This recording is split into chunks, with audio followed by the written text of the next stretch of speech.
वटपौर्णिमा. नमस्कार, पीके स्टोरीज चॅनलवर आपलं स्वागत आहे. आज आपण वटपौर्णिमा संदर्भात संपूर्ण माहिती घेणार आहोत. चला तर मग व्हिडिओला सुरुवात करू. जून महिना सुरू झाला की पावसाला सुरुवात होते आणि हिंदू धर्मानुसार मराठी महिन्यात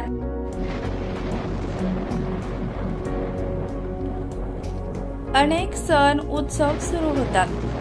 ज्येष्ठ महिना आला की स्त्रियांना वेळ लागते, ते म्हणजे वटपौर्णिमेचे. आपल्या पतीच्या दीर्घायुष्यासाठी आणि अखंड सौभाग्यासाठी स्त्रिया वटसावित्रीचे व्रत करतात. हिंदू धर्मात वटपौर्णिमेला अधिक महत्त्व आहे. यंदा ही वटपौर्णिमा शुक्रवारी 21 जून 2024 रोजी साजरी केली जाणार आहे. वटपौर्णिमेला वटसावित्री या नावाने देखील संबोधले जाते किंवा ओळखले जाते. हा सण महाराष्ट्र, उत्तर भारत, नेपाळ, गोवा, गुजरात आणि पश्चिम भारतातील विविध राज्यात विवाहित महिला साजरा करतात. या दिवशी स्त्रिया उपवास करतात, वडाच्या झाडाभोवती फेऱ्या मारून पतीच्या दीर्घायुष्यासाठी प्रार्थना करतात. 7 जन्म हाच नवरा मिळू देत असे वचन देखील मागतात. तर मग चला जाणून घेऊया वटपौर्णिमेची तिथी, शुभ मुहूर्त आणि पूजा पद्धती.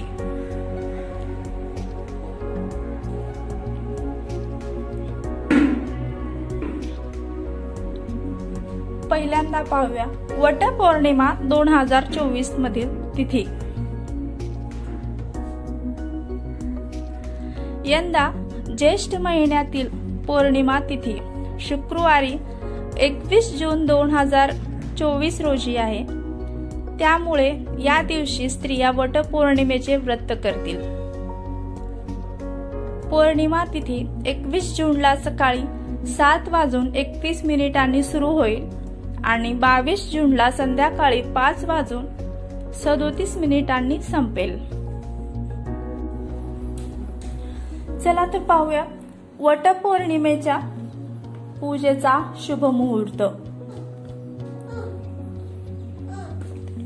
वडाच्या झाडाला पूजनासाठी 21 जून रोजी सकाळी 5:24 शुभ मुहूर्त सुरू होईल आणि सकाळी 10:30 पर्यंत शुभ मुहूर्त असणार आहे.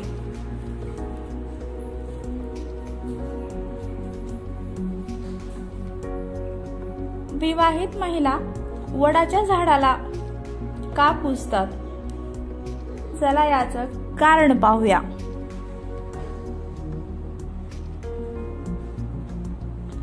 पौराणिक कथेनुसार सावित्रीने यमराजाकडून पतीच्या म्हणजेच सत्यवानाचे प्राण परत आणले होते. त्यामुळे दरवर्षी ज्येष्ठ महिन्यातील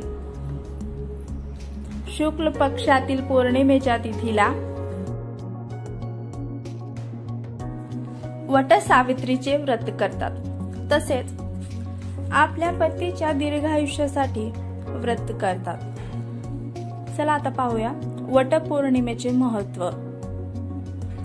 धार्मिक मान्यतेनुसार वडाच्या झाडामध्ये ब्रह्मा, विष्णू आणि महेश यांचा वास असतो असे म्हणले जाते.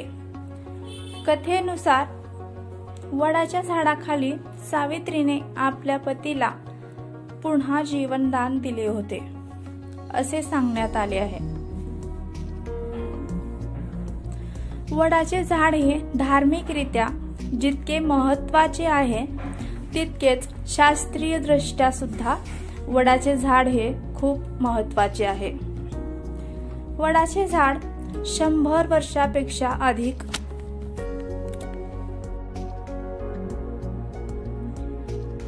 जास्त काळ जगू शकते। त्यामुळे स्त्रिया वडाच्या झाडाला पूजतात। चला तर आता पाहूया वटपौर्णिमेचे पूजा पद्धत। वटपौर्णिमेच्या दिवशी विवाहित स्त्रियांनी लवकर उठून स्नान करून 16 श्रृंगार परिधान करावे आणि व्रताचे संकल्प करून नवीन कपडे परिधान करावे। वडाच्या झाडाला पूजन करण्यासाठी ताटात पाणी, फुले, अक्षता, मिठाई, आरती, सुपारी, खारीक, खोबर, बदाम आणि खडीसाखर, नारळ, पांढऱ्या रंगाचा दोरखंड म्हणजेच रक्षासूत्र आणि आंबा किंवा कोणतेही फळ, हळदी कुंकू यासारखे गोष्टी ठेवाव्या। वडाच्या झाडाला पाणी अर्पण करून मने भावे पूजा करून झाडाला रक्षासूत्र बांधून 7 वेळा प्रदक्षिणा घालावी। पतीच्या दीर्घायुष्यासाठी मनोभावे प्रार्थना करावी। विवाहित स्त्रियांना सौभाग्याचे लेणे देऊन त्यांचा आशीर्वाद घ्यावा। व्हिडिओ शेवटपर्यंत पाहिल्याबद्दल धन्यवाद। तुम्हाला अगर हा व्हिडिओ आवडला असेल तर व्हिडिओला लाईक, शेअर करा आणि अशाच नवनवीन व्हिडिओसाठी चॅनलला सबस्क्राईब जरूर करा।